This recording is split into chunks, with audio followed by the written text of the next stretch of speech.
Welcome back student, lesson প্ল্যানে তোমাদেরকে স্বাগত। আজকে আমরা কোষে দেখি, দেখো 16 13 এর আগের 1 আর 2 দাগটা একটু বুঝে নেবো, পুরোটা করে দেবো না, শুধু বুঝে নেবো। দেখো একটি লম্ব বৃত্তাকার শঙ্কু, তির্যক উচ্চতা 15 সেন্টিমিটার, মানে কি এল। এই যে আমাদের শঙ্কু, তাহলে এইটা আমাদের তির্যক উচ্চতা এল, এটা আমাদের এইচ, আর এটা আমাদের ব্যাসার্ধ আর।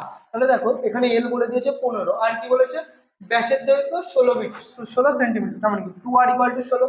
তাহলে আমাদের আর কত, 16/2 8 সেন্টিমিটার, তাই তো? বলে বলেছে 500 দলের ক্ষেত্রফল কত।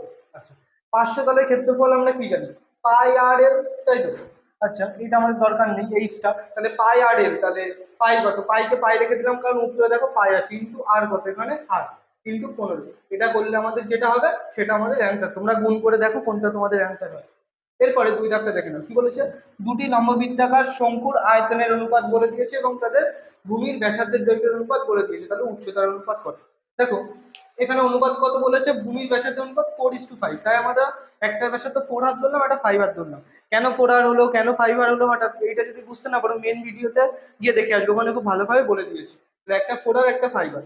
এবার আমরা উচ্চতা একটা h1 ধরলাম, একটা h2 ধরলাম, তাহলে আমাদের আয়তন কত হবে। দেখো আয়তনের সূত্র কি, 1/3 পাই আর স্কয়ার, প্রথমটা কত 4 আর তার স্কয়ার, ইন্টু প্রথমটার উচ্চতা কত h একক ধরে, h1 একক ধরেছি, তাহলে এত ঘন একক।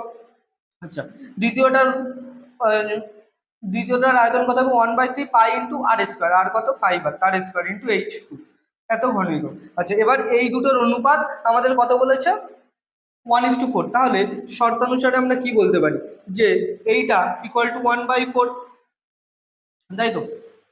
এবার দেখো এই 1/3 কেটে গেল, পাই পাই কেটে গেল, তাহলে এটা = 1/4। এবার দেখো এইখানে করছি আমি বাকিটা, 4 এর স্কয়ার কত 16, তাহলে 16 আর স্কয়ার বাই 5 এর স্কয়ার কত 25 ইন্টু আর স্কয়ার সমান 1/4। আর এখানে কি আছে সাথে h1 আর h2, h1 আর h2 কে আমি এই পাশে লিখলাম।